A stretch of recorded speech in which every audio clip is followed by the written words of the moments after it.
médecin bu la ne lii mooy joxe cancer du sein, c'est archi faux. Est-ce que Octobre Rose, c'est que pour le sein? Pour un cancer. Et aussi, j'aimerais aussi savoir le coût du traitement. Très bonne Combien question. ça peut coûter? Cancer du sein. Kenn xamul lan moo koy joxe tey médecin bu la ne lii mooy joxe cancer du sein, c'est archi faux. Aucun médecin d'ailleurs digne de ce nom prendra le risque de te dire voici ce qui donne, parce que même la recherche aujourd'hui ne peut pas dire ce qui donne le cancer du sein.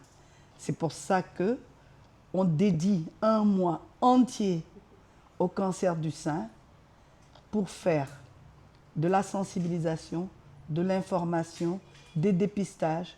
Mais en Occident, c'est pour faire des recherches de fond, pour alimenter la recherche, pour savoir quelle est l'origine de cette maladie et qu'est-ce qu'il faut faire pour la stopper, si on ne sait pas encore, mais au moins qu'on sache quels seront les meilleurs médicaments et autres pour pouvoir faire une bonne thérapie pour ne pas en arriver à la mort. Parce qu'aujourd'hui, quand on parle de sensibilisation sur le cancer du sein, étant donné qu'on ne connaît pas les facteurs à risque, qu'on ne connaît pas l'origine, on va parler de facteurs à risque uniquement. Donc, les premiers facteurs à risque, il faut savoir que bon, une personne qui va faire ses règles très tôt, précocement, c'est-à-dire il y a des gens qui vont faire des facteurs, un cancer à ses premières règles à 9-10 ans. Ça peut être un facteur. Mais attention, facteur à risque ne veut pas dire que tu vas l'avoir. Il faut qu'on soit très clair. Hein? Alors, ça déjà, ça, soit c'est un début de règles précoce, une ménopause très tardive, le manque d'allaitement, mais c'est des facteurs à risque, hein, parce qu'il y a des gens qui n'ont pas allaité, qui n'ont pas d'enfants et qui ont fait un cancer du sein, et il y en a qui vont faire plusieurs enfants, dont moi, et qui a un cancer du sein. Mais on parle toujours avec des facteurs à risque parce qu'on peut dire que c'est des facteurs favorisants. Aujourd'hui, tout le monde sait qu'on a plusieurs problèmes dans l'hygiène alimentaire. Hygiène alimentaire, on mange du tout et du n'importe quoi. On mange très mal, on mange très gras, on mange très sucré, on mange très salé. Et on mange tard. On n'a pas d'heure fixe. Donc, mais surtout, on mange mal. Ñun defe nañu ne bu ñu toggee ceebu jën, comme disait une de mes vieilles cousines, ceebu jën day niin. Day niin dina saf xorom bu ñu paree añ ba pare te li ma si naqari si ceebu jën bi lépp a ngi si carotte, navet, chou, batañse, tout liy rafetal ceebu jën tout est dedans. Mais bu dara desul lu dul lekk ka ceeb baag jën ñi la ñuy lekk, à la limite daqaar ga ñu macaat si, c'est tout le reste poubelle. Alors que la nature, Dieu n'a pas créé la nature pour rendre joli, non. Les arbres ont leur rôle, les plantes ont leur rôle, les fruits ont leur rôle. J'ai, dans une sourate que j'aime bien, c'est la sourate Abasa wa Tawalla.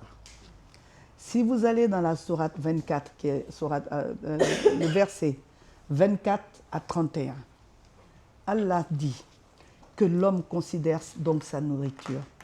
C'est nous qui versons l'eau abondante, puis nous fondons la terre par fissures et y faisons pousser grains, vignobles, légumes, oliviers et palmiers, jardins touffus, fruits et herbages pour votre jouissance et pour vos bestiaux. Kon xam nga Yàlla sàkkul la nature pour faire joli. Elle a une raison, cette nature-là. Ces arbres-là vont réguler l'écosystème. Ce que la terre produit, c'est pour nous protéger, c'est pour nous soigner. Hippocrate, qui est le père de la médecine, disait que ton alimentation soit ton premier médicament. C'est quoi? C'est toujours, il faut qu'on réapprenne à manger. Que nous puissions, ce que Dieu nous a donné, légumes, fruits, que nous les mangions et que nous les fassions manger à nos enfants. Parce que les enfants d'aujourd'hui seront les mamans et les papas de demain. Donc il faut qu'on les habitue à manger sainement, à avoir une vie saine et propre. Manger sainement, c'est quoi? C'est faire manger des légumes tous les jours. Mais systématiquement, il faut faire manger des légumes aux enfants tous les jours. Légumes et fruits. Alors quand je dis les enfants, si toi, tu es à la maison, si tu ne le manges pas, ton enfant ne va pas le manger. Ça, c'est sûr. Mais au moins, si dans ton assiette, tu mets les carottes, les tibous, les navets et autres, et que tu les... Même, tu sais, c'est des astuces, hein, parce que tous les enfants sont les mêmes. Hein. Au début, ils n'aiment pas, mais à force de les forcer à manger, avec des petits mots et tout, mais finalement, ils finiront par s'habituer. Et dinañu dem ba mënuñu man de personnellement man mënuma imaginer lekk ñu tegal ma palaat te amul légumes. Ça passe pas dans ma tête. Donc il faut que ce côté-là qu'on essaie d'améliorer et surtout éviter aussi trop les fast-foods. C'est bon, hein? Mais moi je dis pas qu'il faut pas en manger, mais il faut les éviter au maximum. Et éviter aussi surtout ces charcuteries-là. C'est plein de graisses saturées.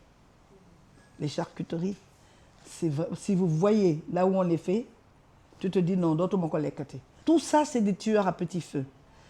Dawlin ju bari, bu sens, l'huile, elle ne doit pas dépasser une certaine température. Ça, c'est sûr, c'est clair. Comme je dis à des jankala, je dis, boo defee de sa dawlin, yéen ñii seen bopp sax, boo defee dawlin bi si biir cin li, bu dee ceebu jën, jëlal soble def, jëlal tomate def, muy togg sama tomate ji. Elle va prendre une température, la tomate. Et effet bi nga bëgg ak effet rossi bi, ça va être la même chose, sauf que la différence c'est que rossi bi, l'huile à une certaine température, elle est cancérigène. Avant, le cancer du sein, on voyait ça chez des femmes à partir de 55 ans, 55 ans, jëm kaw. Aujourd'hui, on a des cancers à 20 ans, 19 ans. Moi, je suis une petite là en ce moment, à 19 ans. Tout est là. Elle est en train de faire un cancer du sein. Elle est sous chimiothérapie. Et vous qui êtes... Bon, je vois que vous êtes quand même une population mobile, hein, parce que vous bougez, vous allez en terrain, n'est-ce pas? Hein? Vous n'êtes pas très... Mais la sédentarité, c'est pas bon. La sédentarité, c'est pas bon. Khadija, il faudra que tu penses à créer un club sportif. Et même dans tes immeubles en construction, mettre des salles de sport pour inciter les gens à faire du sport. Il faut... Hein? J'ai un gros travail à faire sur moi. Absolument, parce que le sport, ça aide beaucoup dans toutes les maladies. Et surtout dans les maladies non transmissibles. On appelle maladies non transmissibles cancer, diabète, hypertension, asthme. Toutes ces maladies qu'on ne peut pas transmettre d'homme à homme, c'est des maladies non transmissibles. Donc il faut qu'on fasse un peu attention à notre mode de vie. Mettre un peu plus faire plus de sport, réguler un peu. Au sortir d'ici, il faut qu'on revoie un peu notre manière de manger et notre manière de vivre. Et surtout, comme je dis, moi j'insiste sur les enfants parce que c'est notre avenir. C'est l'avenir. Hein? Et aussi, si possible, au moins 3 fois par semaine, faire du sport. C'est très important. Il y a aussi, bon ça, j'espère que le ministre de l'Environnement, sous ce gouvernement-là, va faire quelque chose. Oui, Dakar il n'y a pas beaucoup d'arbres, il n'y a pas beaucoup de verdure. Pollution bi dafay gën di bari rek parce que la pollution que les arbres vont capter, il y a pas d'arbres. On abat tout pour faire des immeubles, pour faire des maisons, pour faire ceci. Il n'y a plus de jardin, il n'y a rien. Et ça, c'est pas bon. Maintenant, il y a un autre facteur. Ça, c'est un travail personnel et un travail d'ensemble. C'est pas prouvé scientifiquement, mais c'est prouvé quand même. C'est le stress. Le stress est à l'origine de beaucoup de maladies aujourd'hui. Tu voyais l'hyperthyroïde, il y a un goitre, il y a certaines maladies, mais c'est le stress qui développe ça. Et c'est un peu difficile, c'est malheureusement de plus en plus, parce que bon, on passe plus de temps dans notre travail, donc il y a la pression du travail. Quand on arrive à la maison, il y a la pression familiale, il y a notre société qui est faite de telle sorte que dans les waru. Et donc tout ça, il faut de temps en temps, Khadija, créer des groupes de discussion où les gens vont pouvoir s'exprimer vraiment de façon très ouverte. Hein, et je pense que ça aide. L'autopalpation, c'est quoi? Ça, c'est des habitudes et des gestes que vous devez apprendre et que vous devez faire systématiquement. Vous vous mettez devant votre miroir, vous mettez vos mains sur les côtés et tu bombes ta poitrine. Les seins, comme toutes les parties du corps, ne sont pas identiques. Il y a toujours une légère différence. Mais quand la différence est vraiment tape à l'œil, c'est un des signes. Ça, c'est un des signes.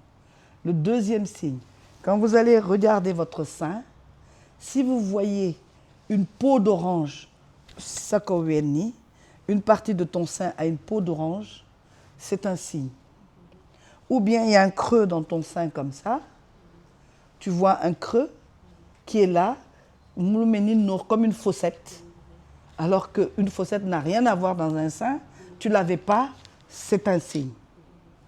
Ou bien, au niveau des mamelons, tu n'allaites pas, tu n'as rien, tu fais un écoulement au niveau des mamelons, que ce soit comme du pus, ou bien un liquide légèrement jaunâtre, ou bien du sang, c'est un signe. Ou bien, il n'y a pas ça, mais vous avez une rétraction mammaire du mamelon. C'est-à-dire que ce tchous bi rek du dougou carrément, c'est un signe. Alors, après ça, qu'est-ce que tu fais? Tu vas chercher au niveau de tes clavicules, si tu ne trouves pas de ganglion. Rien.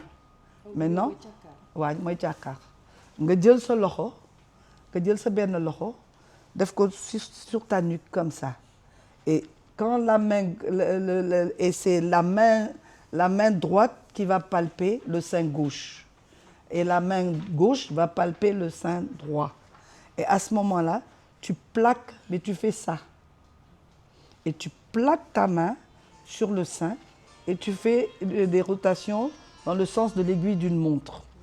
En appuyant bien pour aller le plus loin possible, parce que le sein, c'est des muscles, c'est de la graisse, pour voir si tu ne vas pas tomber sur une boule. Hein? Après, tu vas pour voir si tu ne vas pas trouver. Pour voir s'il n'y a rien. S'il n'y a rien, alhamdulillah. Bon, en forme de fourchette comme ça. Tu creuses dans sous ton aisselle, à la recherche toujours de tchakar, ganglion. Si tu vois rien, parce que parfois, tu peux ne pas avoir, de rien sentir, mais tu as un ganglion qui te dérange, tu n'as pas mal à la dent, parce que si tu as mal à la dent, le ganglion, il est là.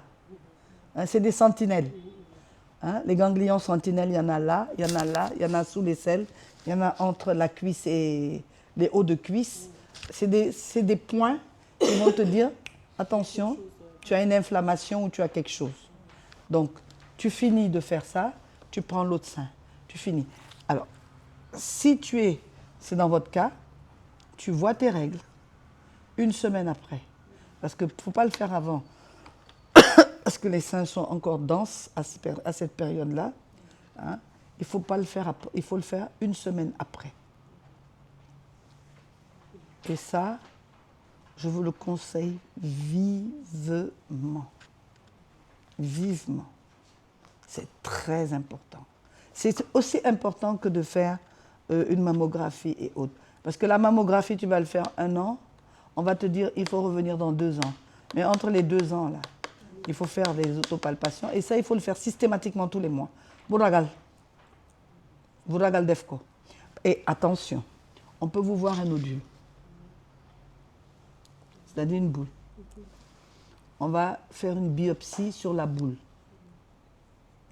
Et quand on va faire la biopsie sur la boule, c'est pour rechercher est-ce que cette boule, elle est maligne, c'est-à-dire c'est un cancer, ou elle est bénigne, c'est un kyste ou un adénofibrome, ce qui arrive souvent avec les jeunes femmes.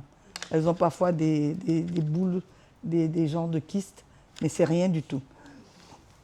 Et quand on va l'analyser, on va vous dire non, ce n'est pas un cancer. Parfois, nous, la dernière fois, à Sangalkam, on a fait une dizaine de biopsies pour des personnes où il y avait des suspicions. Il y en a peut-être 2 ou 3 qui sont positifs, tout le reste est négatif. On a fait 16. Sur 16, il y en a peut-être 2. Parfois même, tu fais des biopsies, tu n'as rien de positif, tout est négatif. Mais il faut quand même prendre ses devants. Plus tôt on prend ses devants, plus tôt les chances de guérison sont énormes. Pour celles qui prennent la pilule, les pilules sur une longue durée aussi, c'est pas bon. Ça peut être source de cancer.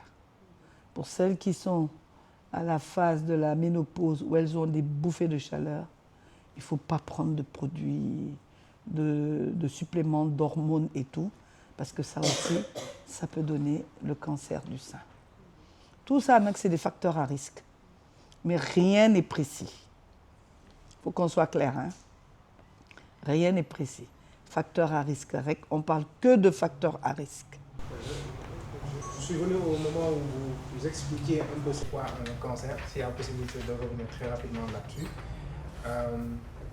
Et aussi, j'aimerais aussi savoir le coût du traitement, que les gens sachent très bonne combien question. ça peut coûter. Très bonne question. Alors, le cancer, c'est quoi?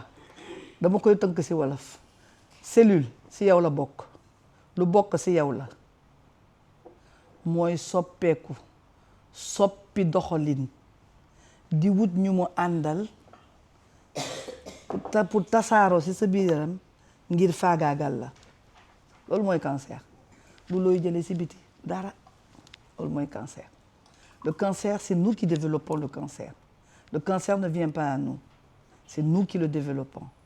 À travers notre mode de vie, à travers notre alimentation, à travers beaucoup de choses.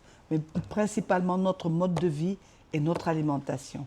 Et aussi la pollution aujourd'hui, il faut reconnaître, hein, entre le réchauffement climatique, la pollution et tout, c'est des maladies qu'on développe en nous. Le stress et tout. Alors le coût. Je disais à l'époque, moi quand je suis rentrée dans le combat, il fallait entre 3 millions et 5 millions pour se faire soigner du cancer du sein que je connais. Hein? Aujourd'hui, on a fait beaucoup de plaidoyers, énormément de plaidoyers pour se soigner correctement dans un cancer du sein ou du col, il faut 1 500 000 minimum. Tout dépend maintenant du stade. Plus tu viens tôt, moins c'est coûteux. Plus tu viens tard, plus c'est coûteux. C'est tout. Alors, on parlait souvent de manque de machines de radiothérapie au Sénégal. Est-ce qu'il en manque toujours? Quelles sont les zones où c'est disponible? Et on parle aussi parfois, on voit des gens qui sont malades du cancer, mais qui vont aller se soigner ailleurs, etc. Est-ce qu'il y a une différence entre se soigner au Sénégal et se soigner ailleurs? Alors, si c'est sur le plan médical, il n'y a pas de différence. Maintenant, peut-être la différence, c'est même pas peut-être, la différence, c'est le plateau technique. C'est le plateau technique qui fait un peu défaut. Parce que nos médecins ici, là, dañuy dem di opérer di France, c'est de yàlla. Pouvez-vous nous expliquer le phénomène de métastase? Alors la métastase, c'est quoi?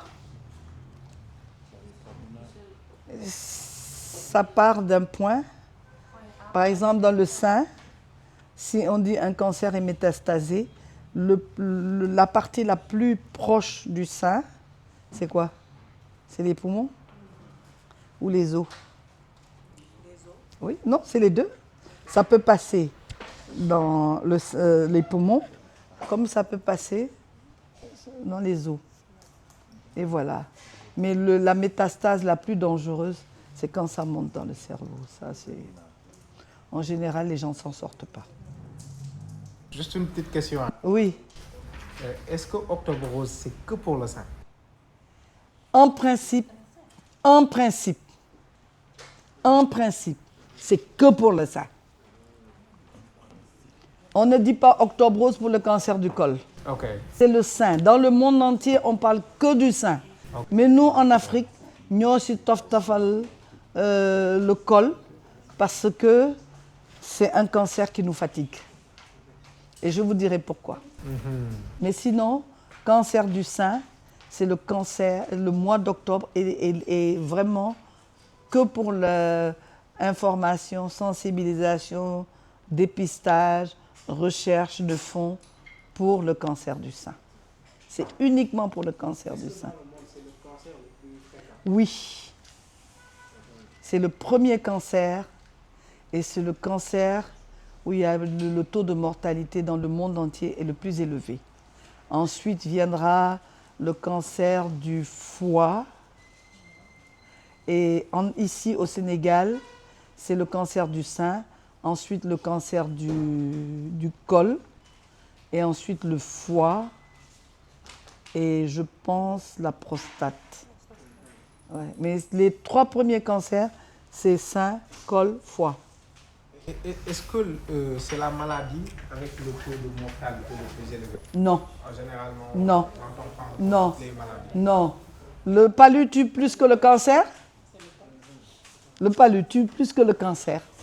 Mais comment on sait ce qui... Et puis maintenant, aussi, c'est que le palu, il y a eu un programme mondial de santé publique.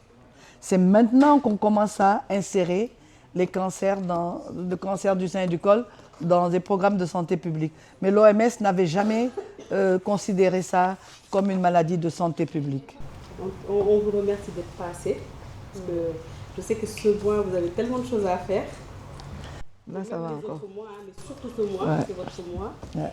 Et tout, et d'avoir pu trouver deux heures à nous accorder pour nous parler de cette maladie, parce que nous avons été le borom le daté, quelqu'un qui l'a vécu et qui a vu comment surmonter la maladie.